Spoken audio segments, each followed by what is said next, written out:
우리 이 시간 이 예배를 통해 하나님을 바라보시기 이전에 우리 앞뒤 좌우분에 계신 분들을 바라보면서 함께 인사하겠습니다. 임마누엘, 하나님께서 함께 하십니다. 같이 인사해 주시죠.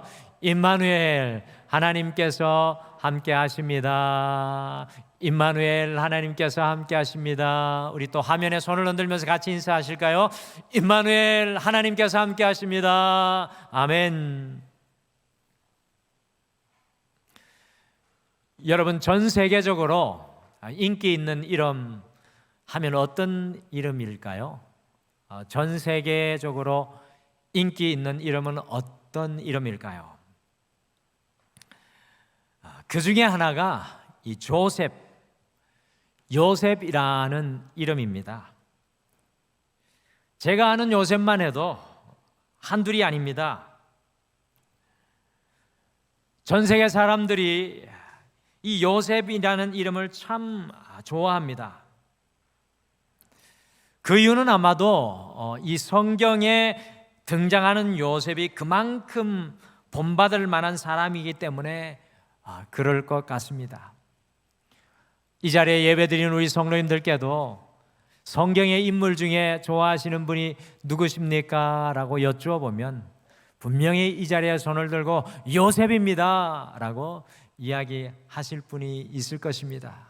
제가 영국에 공부할 때 조셉 마시카 키소이라는 이 아프리카에서 온 친구 있었는데 지금도 그 친구를 잊어버릴 수가 없습니다. 성도님들께서 아마 이 요셉을 떠올리게 되면은 대부분 이 꿈을 생각하실 것 같습니다. 많은 믿음의 어머니들이요, 자신의 자녀들을 위해서 요셉과 같이 꿈꾸는 사람이 되게 해달라고 간절히 기도하는 모습을 많이 보게 됩니다. 그런데 요셉이 등장하는 오늘 성경 말씀 속에, 그리고 창세기 37장부터 50장까지, 38장은 유다의 이야기니까 빼놓고요, 창세기 37장부터 50장까지의 말씀을 쭉 보게 되면 이 꿈에 대한 이야기는 사실은 요셉의 이야기에서 아주 한 부분에 속하고 있는 것을 보게 됩니다. 오늘 요셉이 등장하는 성경 속에 꿈이라는 말보다 이 형통이라는 말이 요셉을 설명할 때 더 자주 사용되고 있는 것을 보게 됩니다. 그리고 창세기 37장부터 끝까지 요셉의 이야기 속에 흐르는 내용이 바로 형통이라는 이 두 자입니다. 창세기 39장 2절 한번 보실까요? 오늘 말씀 2절에 보시면 여호와께서 요셉과 함께 하심으로 그가 형통한 자가 되어 그의 주인 애굽 사람의 집에 있으니, 3절 말씀도 같이 보실까요? 그의 주인이 여호와께서 그와 함께 하심을 보며 또 여호와께서 그의 범사에 행통하게 하심을 보았더라. 23절 말씀도 보시면 간수장은 그의 손에 맡긴 것을 무엇이든지 살펴보지 아니하였으니 이는 여호와께서 요셉과 함께 하심이라. 여호와께서 그를 범사에 형통하게 하셨더라 라고 오늘 말씀이 이야기합니다. 요셉을 생각할 때 우리는 형통이라는 말을 같이 떠올리며 사실은 생각해야 합니다. 성경은 우리에게 그러기를 원하고 있습니다. 특히 오늘 저희가 함께 읽은 성경 말씀인 창세기 39장 2절에는 요셉이 형통한 자가 되었다라고 이야기를 합니다. 요셉을 형통한 사람이라고 오늘 성경은 표현을 하고 있습니다. 우리가 흔히 형통한 사람이라고 이야기할 때는 세상에서 거침없이 막힘없이 잘 나가는 사람, 세상에서 성공하는 사람, 세상에서 아주 모든 것에서 자기가 원하는 성취를 이루는 사람을 이야기합니다. 또 오늘 성경 말씀 영어로 보시면 이 형통한 사람을 a successful man, 성공한 사람이라고 또한 표현해 주고 있습니다. 그런데 오늘 성경을 유심히 깊이 요셉의 삶을 따라 읽어 보시면 이런 한 가지 질문이 우리의 마음 속에서 아지랑이처럼 피어오릅니다. 오늘 성경 말씀에 나오는 요셉이 과연 우리가 생각하는 형통한 사람, 성공한 사람의 모습인가? 오늘 성경 말씀에 나오는 요셉이 과연 우리가 생각했던, 여러분과 제가 생각했던 형통한 사람, 성공한 사람의 모습인가? 그렇습니다. 오늘 성경에 나오는 형통한 그 사람 요셉, 형통한 그 사람 요셉은 우리가 일반적으로 생각하는 형통한 사람의 모습과는 좀 다른 것 같습니다. 아니, 더 솔직하게 말씀드리면 우리가 바라고 기대하는 형통의 사람과는 매우 거리가 멉니다. 요셉은 뜻하지 않게 그의 인생의 구덩이에 빠지고 말았습니다. 요셉은 하루아침에 사랑받는 아들, 값비싼 옷을 입고 아버지의 사랑받는 아들에서 이집트의 노예로 팔려버리고 말았습니다. 거기에다가 요셉은 다시 살아나올 수 없는 깊은 왕의 감옥에 누명을 뒤지고 쓰고 갇혀버렸습니다. 그런데 놀랍게도 바로 그 순간 오늘 우리가 읽은 성경은 우리 하나님께서는 요셉을 형통하다고 말씀하셨습니다. 하나님께서는 요셉을 향하여 You are a successful man, 너는 성공한 형통한 사람이라고 이야기합니다.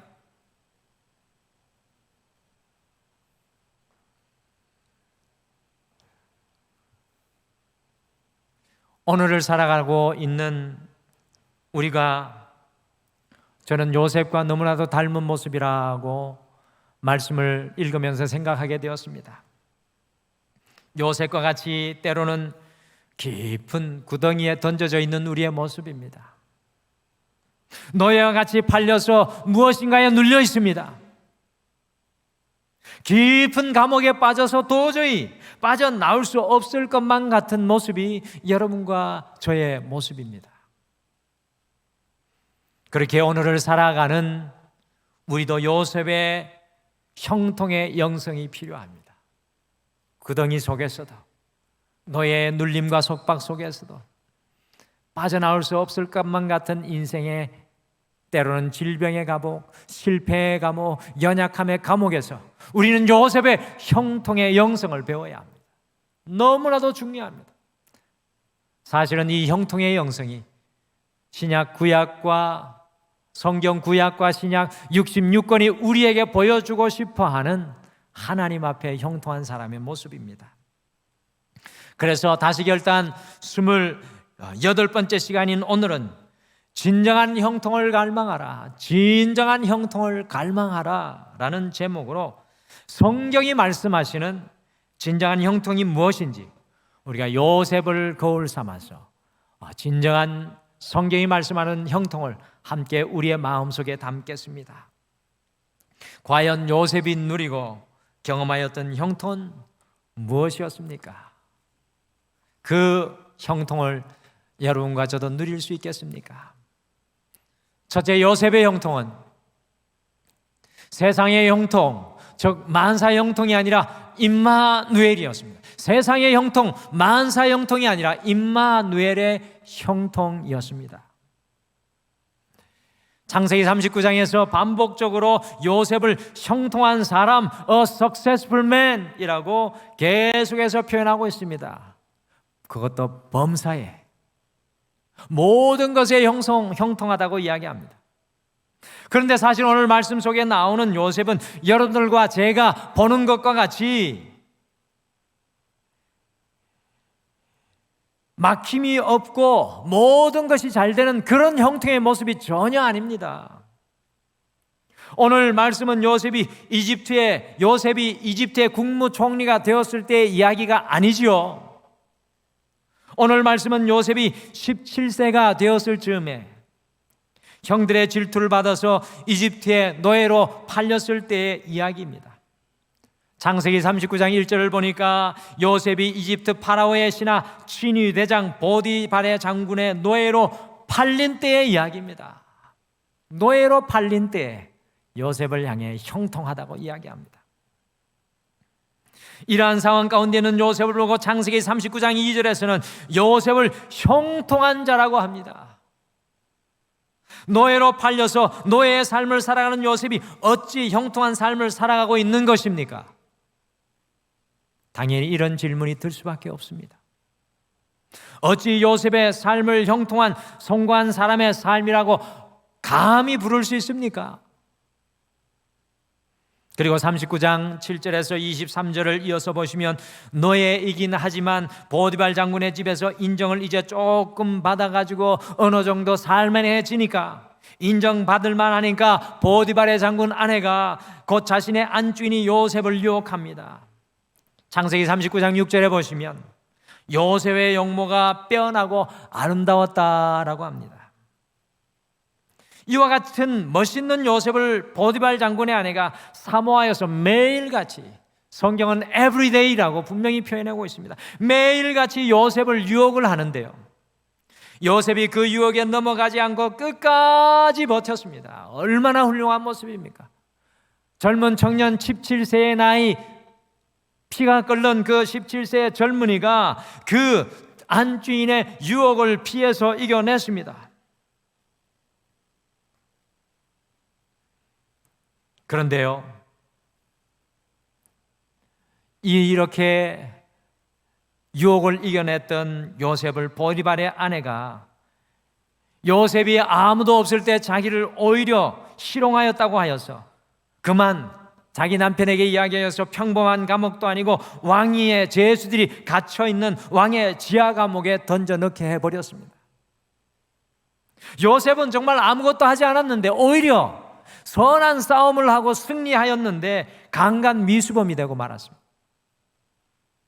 그런데 오늘 이 요셉을 향해서 오늘 성경은 잔인하게도, 제가 보기에는 너무나도 잔인한 것 같습니다. 이 요셉을 향해서 창세기 39장 23절은 요셉을 형통한 사람이라고 이야기합니다. 저는 이 성경을 보며 다시 한번 놀라지 않을 수 없었습니다.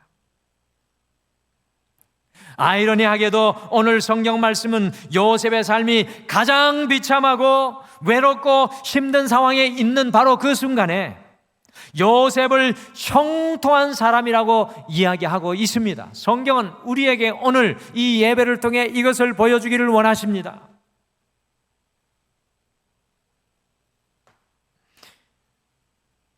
오늘 성경이 말하는 형통과 우리가 생각하는 형통은 무엇인가 아주 큰 다른 점이 있는 것 같습니다. 건너갈 수 없는 이 차이와 틈이 있는 것 같습니다. 오늘 성경을 가만히 읽어보면 요셉의 형통함은 세상의 형통함, 즉 만사 형통이 아닙니다. 세상에서 잘되고 성공하고 그런 모습의 형통이 아닙니다. 그러면 성경이 말씀하는 형통, 성경이 우리에게 보여주는 형통, 오늘날 요셉과 같이 살아가는 우리에게 보여주기를 원하시는 형통은 과연 무엇입니까? 그것은 하나님께서 함께 하심을 경험하는 삶입니다. 하나님께서 함께 하심을 경험하는 임마누엘의 삶을 주님께서는 형통으로 우리에게 보여주기를 원하십니다. 창세기 39장 2절을 같이 읽어보겠습니다. 2절 말씀 우리 같이 읽겠습니다. 시작. 여호와께서 요셉과 함께 하심으로 그가 형통한 자가 되어 그의 주인 애굽 사람의 집에 있으니.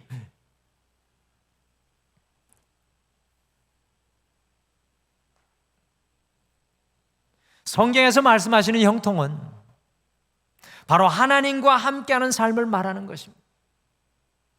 39장 3절도 마찬가지죠. 그의 주인이 여호와께서 그와 함께 하심을 보며 또 여호와께서 그의 범사에 형통하게 하심을 보았더라.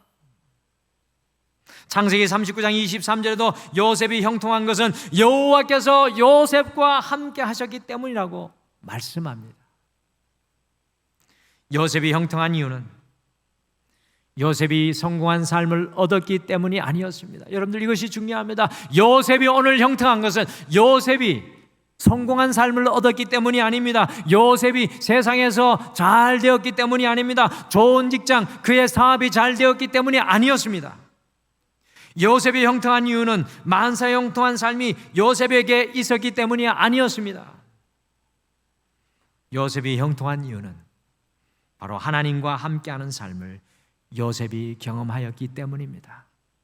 요셉의 아버지 야곱이 아버지를 속이고 형을 속여서 삼촌 집으로 도망할 때 개나리 벗짐 하나 지고 베델에서 돌베개 베고 누웠습니다. 그 마음이 어떻겠습니까? 그런데 하늘이 열려서 야곱이 깨닫는 사실이 하나 있었습니다.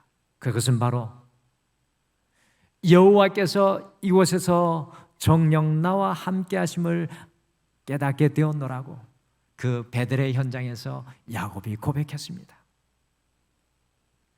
요셉이 형통한 이유는 바로 하나님과 함께하는 삶을 요셉이 경험하였기 때문입니다. 그 하나님이 함께 하심을 요셉이 보았다는 뜻입니다. 성경이 말씀하는 형통은 우리가 생각하는 형통과 다릅니다. 우리는 하나님께서 우리와 함께 하시든 함께 하시지도 않든 돈만 많이 벌면 그것이 형통한 것으로 생각하고 있지는 않습니까? 그저 세상 속에 성공만 하면 형통한 삶이라고 과연 생각하고 있지는 않습니까? 이러한 잘못된 가치관이 예수 믿는 성도뿐만 아니라 목회자들에게도 팽배해서 어떤 수단을 쓰든지 교회가 수적으로만 부흥하면 형통한 것으로 생각합니다. 성도의 삶의 진정한 형통은, 여러분과 저의 삶의 진정한 형통은 하나님께서 우리와 함께 하시는 삶을 경험하는 것이 진정한 삶의 형통입니다. 때로 여러분과 제가 고난 가운데 있을지라도, 우리가 깊은 고단의 구덩이에 있을지라도, 때로는 우리의 육신의 연약함 가운데 노예와 같이 묶여 있을지라도, 때로는 우리가 어려움 가운데 도저히 빠져나올 수 없는 인생의 감옥 가운데 있을지라도, 우리가 바로 그 순간에 하나님과 함께 한다면 우리는 형통한 삶을 산다는 것을 오늘 말씀은 여러분과 저에게 보여주기를 원하십니다.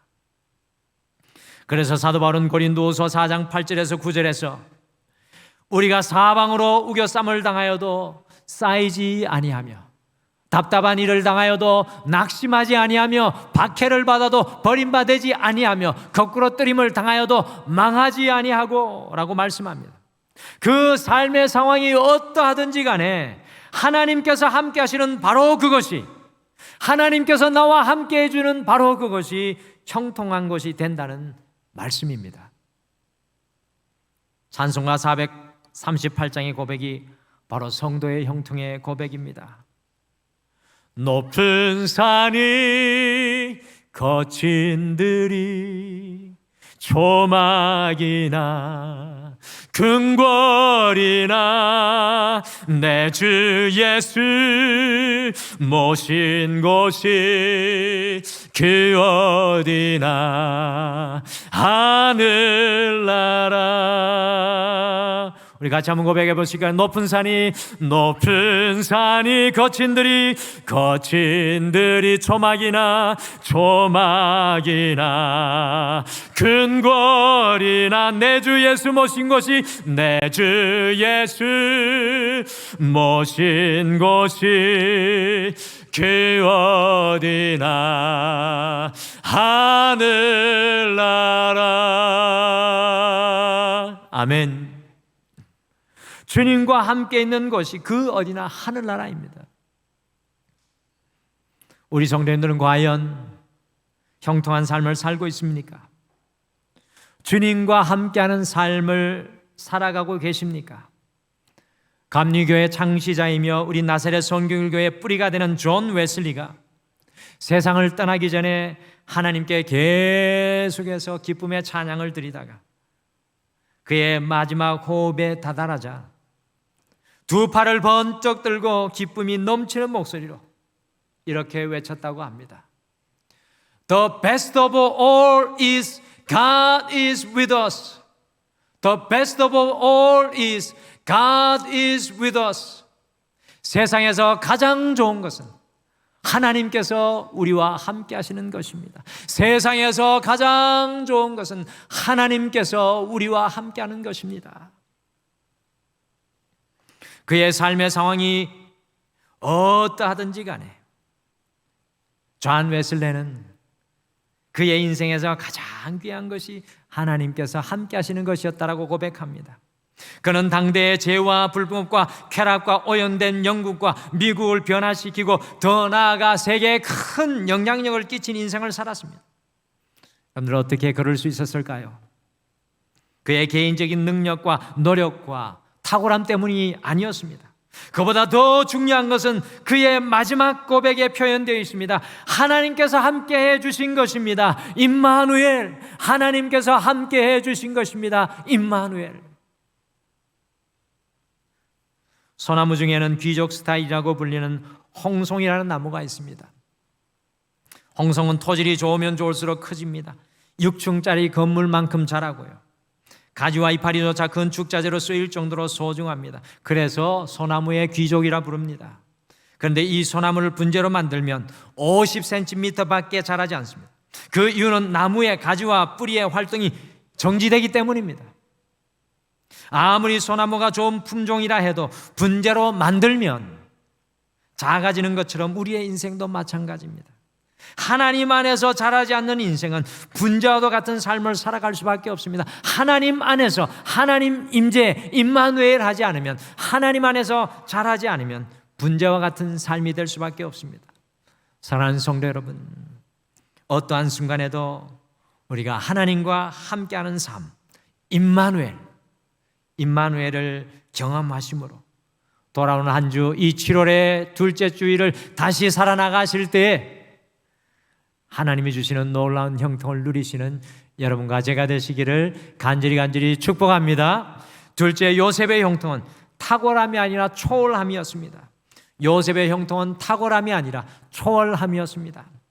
형통을 이야기할 때 우리는 단순히 탁월함과 뛰어남만을 이야기할 때가 너무나도 많이 있습니다. 우리는 탁월하다는 말을 너무 좋아합니다. 와, 저 사람 탁월해.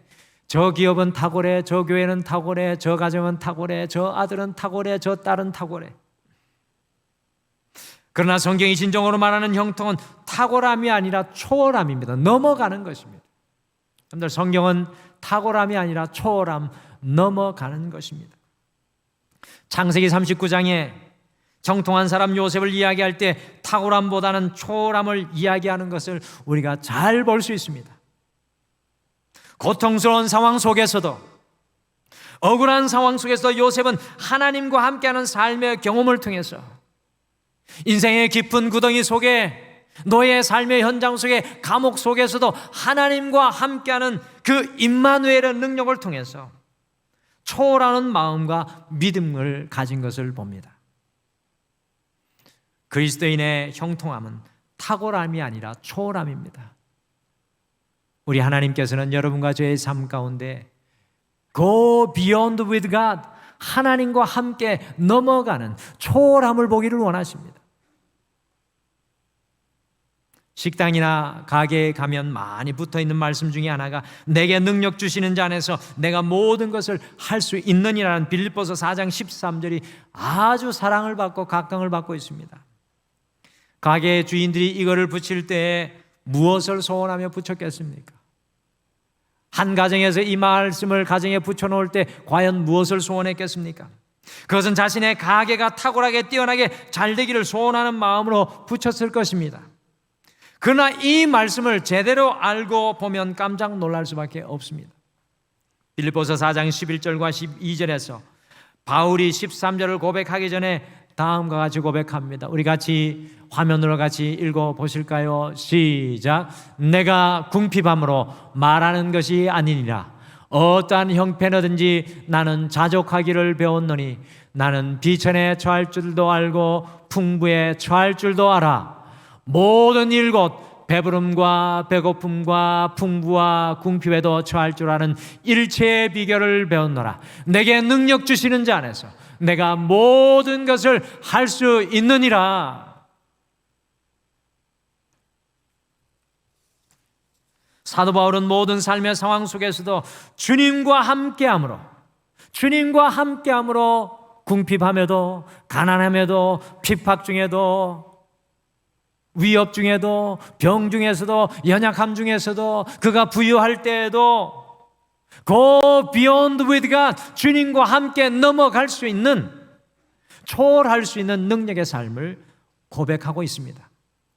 그러므로 빌립보서 4장 13절은 내게 능력 주시는 자 안에서 내가 모든 것을 할 수 있느니라는 말씀은 탁월함과 뛰어남을 말씀하는 것이 아니라요, 모든 상황 속에서, 내 인생의 모든 상황 속에서 함께함으로 초월하는 능력을 말하는 것입니다. 내가 그리스도 안에 있으므로 내 삶의 이 자리를 초월하는 능력을 오늘 고백하고 있는 것입니다. 그러니 이 말씀은 이런 뜻입니다. 식당이 망하든지 어렵든지 모든 상황을 이겨낸다는 의미입니다. 더 깊은 의미이죠. 내 사업이 망하든지 어려움 가운데 있든지 내가 질병 가운데 있든지 주님과 함께 넘어가리라. 성경이 말씀하는 형통한 삶은 탁월함, 뛰어난 삶이 아니라 초월하는 삶을 의미합니다. 사랑하는 성도 여러분들, 여러분 초월함을 경험해 보셨습니까? 한국의 많은 문제들이 이 탁월함만 추구하기 때문에 일어나고 있습니다. 요즘 아이들은 수학시험 90점을 맞아도 100점을 못 맞은 것 때문에 너무 힘들어합니다. 요즘 학교가 그렇습니다. 90점이면 예전 같으면 100점과 90점 구분 없이 다 수로 쳐졌는데 요즘은 다 90점 이상을 맞으니까요, 100점이 아니면 탁월하지 않습니다. 그래서 며칠 전에 초등학교 1학년부터 고등학교 1학년까지 전교 1등을 놓친 적이 없는 여학생이 전교 2등을 했다고 스스로 목숨을 포기하는 어처구니 없는 일이 일어나고 말았습니다. 보통 사람에게는 전교 2등이 대단한 것입니다. 탁월함만 추구하는 한국 사회의 아픈 부분이라고 할 수 있습니다. 이와 같은 아픔이 성도인 우리에게도 있습니다. 우리는 너무나도 많은 순간에 하나님께 탁월함과 최고의 것을 구할 때가 많습니다. 최고의 것이 아니면 불평합니다. 원망합니다. 그러나 성경이 말하는 진정한 형통은 바로 초월함의 능력입니다. Go beyond with God. 주님과 함께 나의 지금의 이 문제를 넘어가는 것입니다. 탁월함의 능력은 우리가 더 큰 탁월함을 늘 추구하게 만듭니다. 탁월함의 끝은 없습니다. 잘하면 더 잘하는 걸 기대하고 잘 되면 더 잘 되는 것을 바랍니다. 그러니 결국에는 그 탁월함을 쫓다가 우리의 인생은 망가질 수밖에 없습니다. 성경에서 우리에게 초월하라고 말합니다. 우리의 인생은 주님과 함께 인생의 한 고비 한 고비를 초월하는 경험입니다. 우리의 가정 속에도 우리에게 초월함의 능력이 필요합니다. 그래야 할 때 진정한 형통이 우리에게 임하게 됩니다. 우리의 직장 속에서도 우리의 자녀들에게도 초월함의 능력이 필요합니다. 우리 하나님께서 오늘 이 아침에 우리의 형통함을 위해서 무엇을 초월하고 말씀하실까요? 여러분과 저에게 오늘 이 아침에 과연 무엇을 초월하라고 말씀하고 계십니까? 우리의 가정 속에서 우리는 과연 무엇을 초월해야 합니까? 주님과 함께 무엇을 건너가야 됩니까? 우리의 직장 속에서 무엇을 초월하라고 하십니까? 이번 한 주 우리 하나님과 함께 하시는 삶을 경험함으로 임마누엘, 내 삶의 현장에 지금 와 계신 그 주님을 영의 눈을 뜨고 바라보셔서 여러분의 인생 속에 있는 어려움의 삶을 초월할 수 있는 여러분과 제가 되시기를 간절히 축복합니다. 초월함이 쌓이면, 초월함이 넘어감이 쌓이면 하나님의 놀라운 형통이 됩니다. 마지막으로 요셉의 형통은 나의 유익이 아니라 타인의 유익이었습니다. 요셉의 형통은 나의 유익이 아니라 타인의 유익이었습니다. 세상이 말하는 형통의 모든 것은 모두 다 우리 자신에게로 향합니다. 세상의 형통은 나만 누리고 나만 행복해지는 것입니다. 왜 우크라이나를 러시아가 그렇게 전쟁을 일으켜서 공격하고 있습니까? 유가도 올라가고 온 세상에 이게 음식도 지금 부족하고요. 지금 대경제 공황의 위기 가운데 있는데 이것의 근본적인 이유는 무엇입니까? 세상의 형통함 때문입니다. 나만 누리고 나만 행복해지기 원하는 마음이 숨어 있습니다. 텔레비전의 광고들이 온통 개인의 행복을 누리는 것으로 가득 차 있습니다. 좋은 차를 타는 행복, 좋은 아파트를 사서 그 안에서 사는 행복, 좋은 곳을 여행하는 행복, 이 모든 것들이 우리 자신의 유익만을 구하는 이 시대의 모습입니다. 그러나 성경이 말씀하시는 형통은 다른 사람을 유익하게 하는 것입니다. 성경이 말씀하는 형통은 나는 두 번째입니다. 다른 사람을 유익하게 하는 형통입니다. 창세기 39장 5절 말씀 같이 읽겠습니다. 창세기 39장 5절 같이 읽겠습니다. 시작.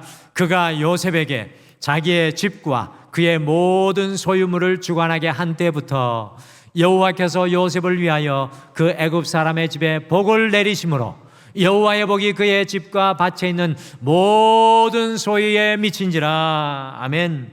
하나님과 함께하는 형통한 바로 그 사람 요셉을 통해서요, 보디발의 장군의 집과 모든 사람들이 여호와의 복을 누리게 되었습니다. 요셉이 형통하면 요셉이 축복을 받아야 되는데 요셉의 형통이 보디발의 축복이 됩니다. 또한 형통한 바로 그 사람 요셉 때문에 왕의 간수장이가 23절 말씀해 보니까 왕의 감옥에서 평안을 누리게 되는 유익을 얻습니다. 또한 요셉을 통해서 이방 나라 이집트가 큰 흉년에서 구원을 얻게 되고, 더 나아가 그 흉년을 요셉의 기회로 삼아서 이집트가 큰 부자 나라가 되는 유익을 끼쳤습니다.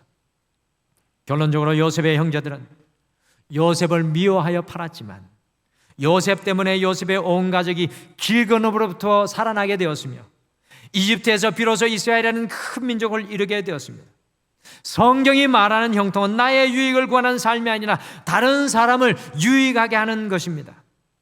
우리의 삶을 통해서, 기억하십시오, 그리스도인의 삶은 우리의 삶을 통해서 다른 사람들에게 유익함이 전해져야 그것이 성경이 말하는 진정한 현통의 삶인 것입니다. 교회가 교회되는 것은 이 교회를 통해서 이 지역사회에 예수 그리스도의 유익이 드러나며 나타나야 합니다.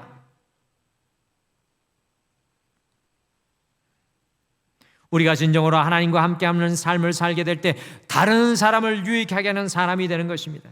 예전에 부모님들이 공부하는 자녀들에게 이렇게 이야기했습니다. 공부해서 남 주냐? 그런데 그리스도인의 삶은 공부하여서 남 주는 삶을 사는 사람들입니다. 우리는 공부해서 남 주고 돈 벌어서 남 주고 잘 되어서 남을 줘야 합니다. 그것이 그리스도인의 삶입니다. 우리가 진정한 은혜를 받게 되면 우리는 다른 사람을 유익하게 하는 그 삶의 자리에 서 있게 됩니다. 하나님과 함께하는 삶을 경험하며 사는 사람이 가는 곳에는 늘 다른 사람을 행복하게 하고 다른 사람을 세우는 역사가 일어나게 되어 있습니다.